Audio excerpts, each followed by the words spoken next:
Stars. House of Tanya Theater welcomes you to The Fall of the House of the Azure Pimpernel, Chapter 3, Shadows and Scandals. The air crackled with forced merriment at the fundraising gala for the late Princess Blue. The opulent ballroom of Castle Doom shimmered with crystal chandeliers and the who's who of Atlantis society as they swirled about in a sea of extravagant gowns and tailored suits. Yet, beneath the veneer of festivity, a darkness lurked, whispering secrets among the shadows. White Satin, the warlock, cloaked in a shimmering black robe that seemed to hide his true identity and absorb the light around him. He slithered through the crowd like a serpent, like a ditty. His silver eyes glinted with a predatory gleam as he fixated on his target, the ever-so-charming Prince Silverchair, Prince Punyheart's younger brother. Silverchair, a gallant figure with sun-kissed hair and the easy confidence of a decorated Navy pilot. He was a stark contrast to the brooding, balding Punyheart. "Silverchair, my dear boy," White Satin purred, his voice a silky caress. "Looking as dashing as ever. Join me for a drink, won't you? A toast to your late mother." Silverchair, ever the gracious gentleman, readily agreed. White Satin led him to a secluded corner where a decanter of amber liquid awaited. "Strong stuff," Silverchair chuckled, raising the glass to his lips. "What is it?" "A little something special," White Satin replied with a sly smile. "Just one sip, and inhibitions and all your cares tend to melt right away." An unseen force, a whisper on the wind, seemed to answer the warlock's words. The crowd parted to reveal Uncle Thaddeus, King Porkchop's dissolute, plump, younger brother, a man notorious for his penchant for scandal.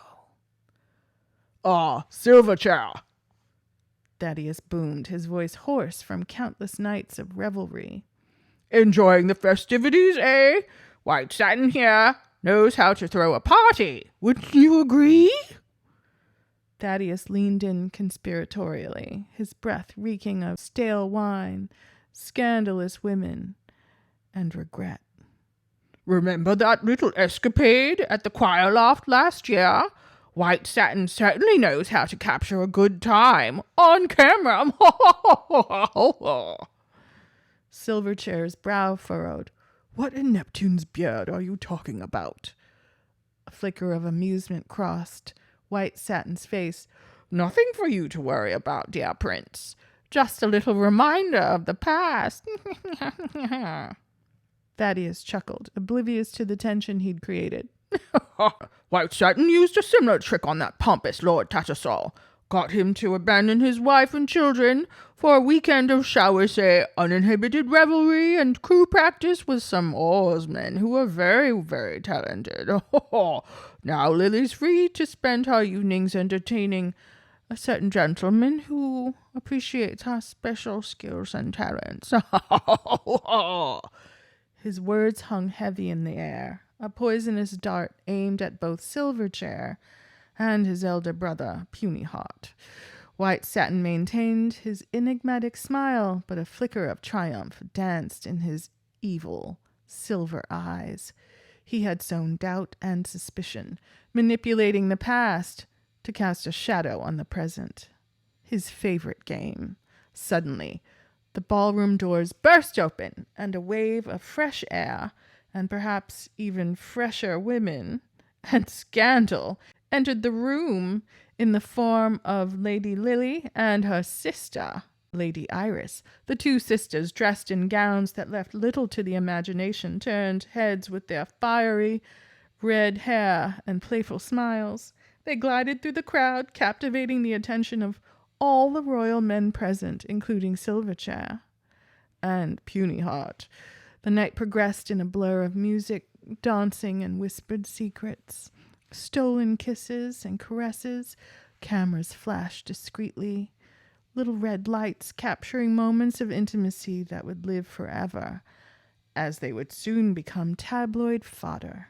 Lily, ever the opportunist, danced with abandon, her laughter ringing out through the ballroom, her children at home with their nanny. Each seductive move, each teasing glance was meticulously documented by White Satin's invisible network of cameramen and spies, hundreds of miles away, confined to the royal nursery amidst a sea of diapers and squalling babies. Princess Tillerby scrolled through a news feed on her late model iPad. Her heart lurched as she saw the first photos from the gala.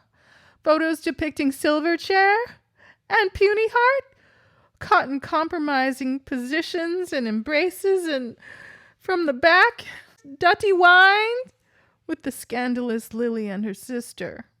A sob escaped her lips, leaving a trail of salty tears on the tablet screen. Meanwhile, back in Castle Doom, Queen Appaloosa sat across from King Porkchop, having a leisurely late-night snack as they were served by their stewards. Queen Appaloosa's sharp green eyes scanned the very same photos on a handheld device. A smile played across her thick, drooping lips like a Cheshire cat who had got all the cream. The queen consort seemed to relish the unfolding chaos, a silent observer playing a game only she understood. As the night wore on, the revelry in the ballroom reached a fever pitch, gyrations and passion. Alcohol flowed. Appetites grew. White Satin watched with a cold satisfaction as his machinations took hold. Each compromising photo, each reveler, each whispered rumor, each offer of a hidden secret rendezvous was yet another thread woven into the web he was meticulously constructing. The fall of Atlantis, it seemed, would profit him handsomely, and would be a cakewalk televised for the whole world to see.